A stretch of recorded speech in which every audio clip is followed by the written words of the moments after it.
We're going to build this entire major scale on the guitar fretboard from scratch with just what you've learned so far. Yes, that's how far you've come. You can now lay out the entire major scale on a fretboard just from memory. Now, no PDFs, no books, nothing. You have it all in your head. So we're going to do it on the fretboard escalator.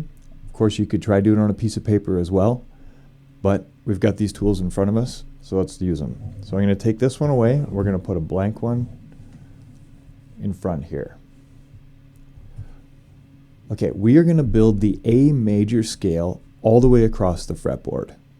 The first thing you need to learn or understand is how your guitar is tuned. You may have heard before that the guitar is tuned in fourths. Now, what the heck does that mean? Well, you should probably already know, or hopefully you know, that the top string on your guitar, the thick one, is the E string.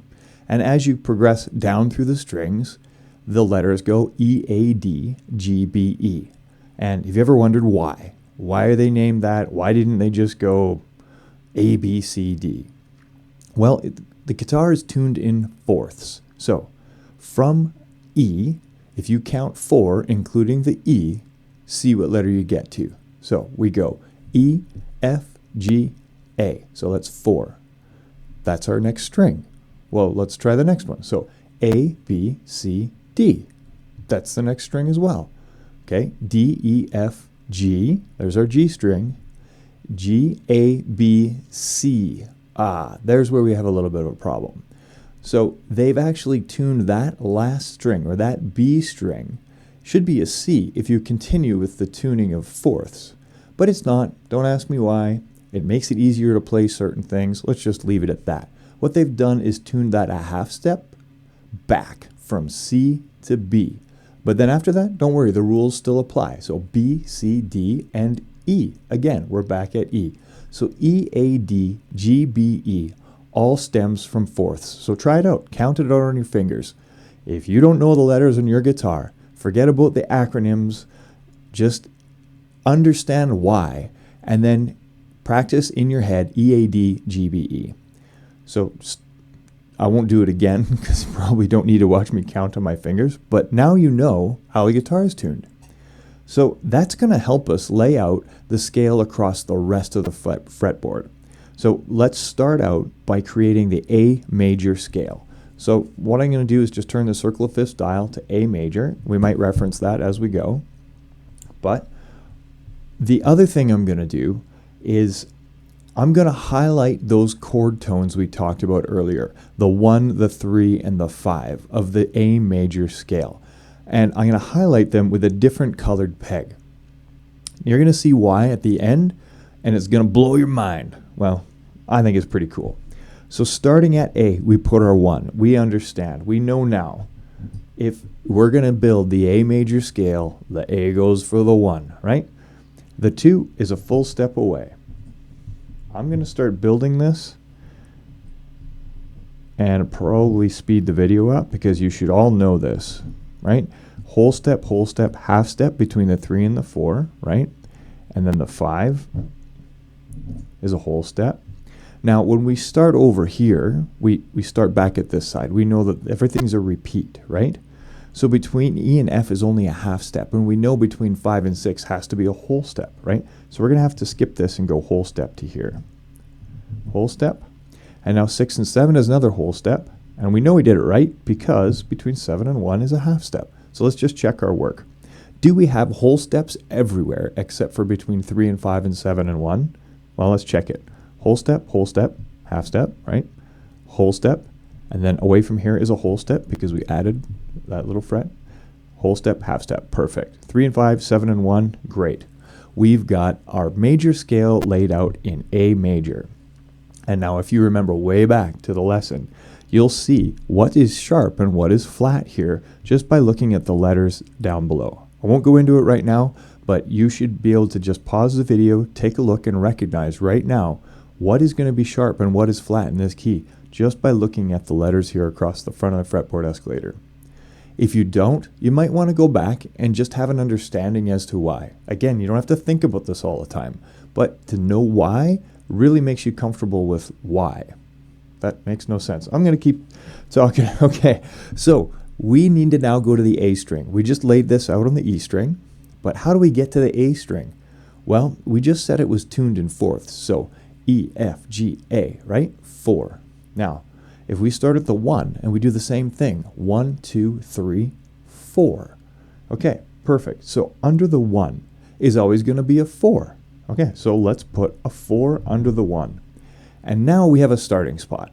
We can start at the 4, or let's say if we wanted to start at the 5, but we're going to start at the 1. That gives us a 4 on the A string. Well, what's a whole step away from 4? Well, it's 5. So we're going to go whole step away from 4 is 5. And we know that we need another whole step from 5 to be 6, right? Between 6 and 7 is another whole step. We're following our whole step, half step rules, right? There's only a half step between 7 and 1. Well, we're at 7, and we're going to hit the 1. And remember I mentioned that you could also start at the 5. That's another good place to start. Well, there you go. That's why. So 5, 6, 7, and then you repeat back to 1.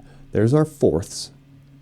And between 5 to 1, there's your fourths, and you get back to 1. So you could start below the 5. That's a great place to start, because now you start at 1.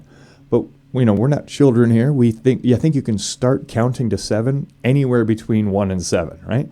So that's why we started on 4. Now, 1 to 2 is going to be another whole step, right? So we know this repeats over here. So that's only a half step from here. So we got to go over here. We got to go on to here. There's our whole step. 2 to 3 is another whole step. And hey, 3 to 4 is a half step. Probably did it right, but let's check our work. So we got a whole step away from 1, gets us to 2.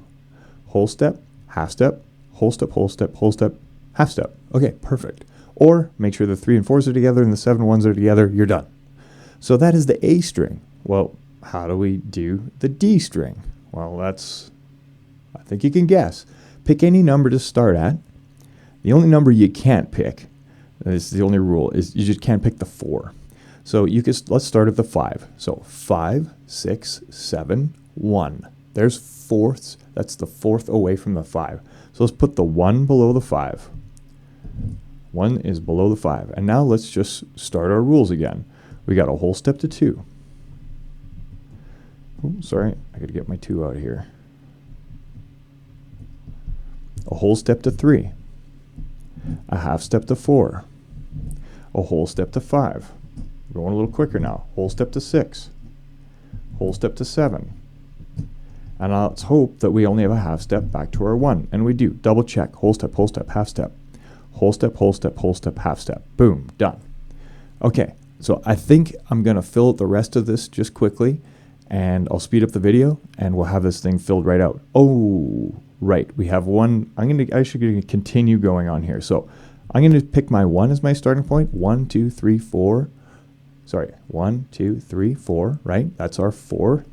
So we're going to put our 4 back in here again. Whole step to 5. Whole step to 6. Whole step to 7 is, we skip that guy, and we got our 7 there, right? Between 7 and 1 is a half step. 1 to 2 is a whole step. 2 to 3 is a whole step, and we're back to our half step. Double check. Whole step, half step, whole step, whole step, half step. Boom. Awesome. Now, remember I discussed that B string is not a 4th away like all the other strings are. So we are on the D. So D, E, oh my gosh, did I say D? Oh boy, okay. I'm going to have to probably edit that out. So we're on the G string. G, A, B, C, right? Doesn't work. We got to pull that half step back, and a half step back from C is B. So this is our B string. So what that means, we have to shift everything we do here 1 fret over. Okay, so let's pick our starting spot. Let's pick the 5. Should we go with the 5? Yeah, let's go with the 5. So 5, 6, 7, back to 1, right? So our 1 is going to be down here, but it's going to be shifted over 1 fret to make up for that little warp, which some people call a warp, but whatever, it is what it is. Just the fact is that everything from here down shifts 1 fret over. Okay, so our 1 is now shifted over, and now we just continue. We got a whole step to 2, whole step to 3, half step to 4, half step to 5, oh sorry, whole step to 5, whole step to 6, whole step to 7, half step to 1, boom. All right, we're good to go. Let's go back to our 5 and build our scale. 5, 6, 7, 1, right? Below the 5 is a 1. Whole step to 2, whole step to 3, half step to 4, whole step to 5, whole step to 6, whole step to 7, half step to 1. All right, I think we're golden here. Let's double check our work. We got whole step, half step, whole step, whole step, whole step, half step. Everything's good. Double checking that everywhere on here between 7 and 1 and 3 and 4 is only 1 fret or a half step. So you just did it. You built the entire major scale across the fretboard just with that little bit of theory knowledge that you know. Congratulations. Now, why did I put blue pegs everywhere there's a 1, 3, and a 5? Excellent question. When you create the major scale and you highlight the 1, the 3, and the 5, just like we did with our chord tone targeting previously in the other lesson, what do you notice? If you know your chords or you know any chords and you play these 3 together, 1, 3, 5 here, it is an A major, A major. It builds it for you. Now you know why this is called the A major scale, and now you know why that is an A major chord within the scale. And now, what about all the other blue dots? Well, those are also A major chords. If you play the 1, the 3, and the 5 anywhere on the fretboard escalator that you see here, that is an A major chord. And now you start to realize what the cage system is. So what I've highlighted here is essentially the chords that you will see in the cage system that you've probably heard so much about. So here is an A, 1, 3, and 5. 1, 3, 5, if played here and you barred this, that is another A, but just in a different, your fingering is different. That is the G position. And then here is your E position. And then a D position is here. So you can see anywhere you can pick a 1, 3, and 5 together, that is going to be an A major chord. I don't want to go too far in depth, but I just want you to see that A's can be played everywhere across the fretboard. A major. Of course, this is going to work for any other scale, and we can build that all out in another lesson. But now you've done it. You've built the A major scale across the entire fretboard. You have highlighted your chord tones or your chord intervals, and it has shown you the cage system. Now, if I pulled a whole bunch of these whites off of here and I kind of cleaned this up, they would really pop out to you. But if you've experienced it all and you know the cage system, this is going to jump right out at you. And you built it. Congratulations. What I also wanted to point out to you was how you can see these intervals line up with the notes. So A is the 1. We've got A major on the circle of fifth style. A underneath the 1. So right? So everywhere you see a 1 is going to be an A.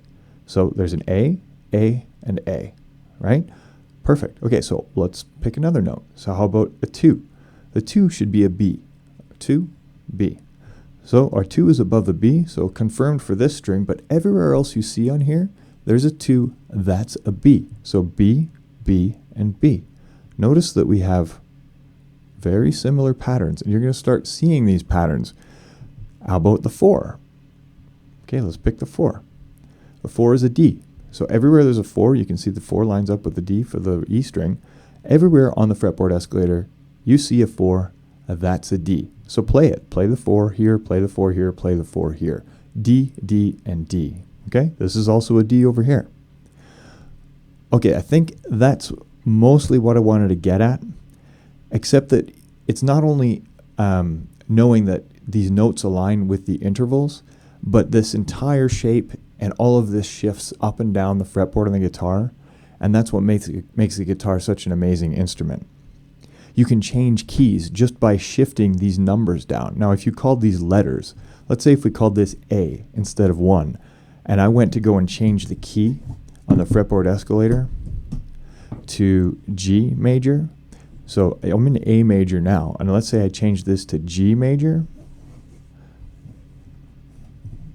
That's awesome. Now we're in the key of G major. Had I numbered the or labeled these with letters, this would be completely incorrect. But the intervals always stay the same. So this is no longer an A, but it is the 1 of the scale. It is the tonic of the scale, or the first note of the scale. Okay, and you can also see that, like I mentioned the cage system before, now that I've changed this to G as the 1, look at what we've got here. If you know your chords, that is your G major chord. And if you were to play this, that would be your G major chord. That's the E shape. There's your D shape. Here's your C shape. There's your A shape. Too advanced for now, but for those of you who know what I'm talking about, you know what I'm talking about. So congratulations, you have completed lesson 2. You've learned so much so far, and if you have a fretboard escalator, I really encourage you to build this multiple times. Dump all of these pins out and start over. Ingrain it in your brain, because physically doing it, putting the pegs in, saying the numbers, seeing the intervals and relationships, it's really gonna sink into your head. And then when you're playing, you don't have to memorize it and play it at the same time, because that's just too much. The guitar is hard enough as it is. Take this away and do it without the guitar. And then when you go to play it on the guitar, it'll just be one less thing for you to have to think about. As a more advanced user who might be ahead of the game here, I'm just going to give you a couple of little things. What you can see here, obviously, we've highlighted the chord tones for G major. And in the previous lesson, we had you playing a major scale on one string, and you would target those tones and then noodle around on the other notes of the scale and come back to that tone when you hit that actual chord of the progression. So what I want you to just recognize here is that obviously if you wanted to go to the 3 from the 1 with the 1 string, well, that's going to be a long jump, right? It's all the way over to here. But recognizing that the 3 is always only 1 fret back and 1 string down. No matter where you are on the fretboard escalator, of course, be careful about the warp, but let's find another 1. Here's a 1 here. 1 fret down, 1 string back. So you can find your 3. So if you're noodling in this area here and you want to land on that 3, it's always 1 down and 1 back. So keep the fretboard escalator in front of you. Look down on it when you need to if you get lost or whatever. Do be careful of the warp. Let's get to the next string. 1 fret down, 1 back. There's your 3. So if you found your root note, you know where your 3rd is. Now, do you know where your 5th is from your 3rd? Well, again, you just find yourself a pattern that works for you. Now, I'm going to really have to touch on the topic of that B string.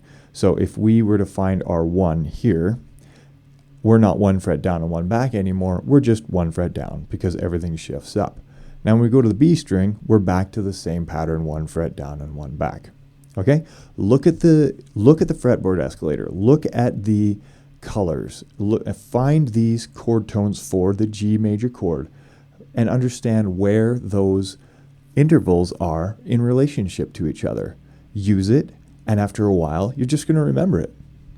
Now, the other thing we should just quickly touch on is the chord and lead generator, and it starts to tie things together. Now you know why you have a 1 with a 1, a 3, and a 5. Here's your 1, your 3, and your 5 that you're collecting. In advanced lessons, we're going to add another plate to this, and it's going to say 2, 4, 6 for the 2 chord of the chord progression. We'll get there. I just want to let you know that there's more coming, and if you've made it this far, you're going to make it all the way to the end. Thanks again for watching, and we will see you in the next one.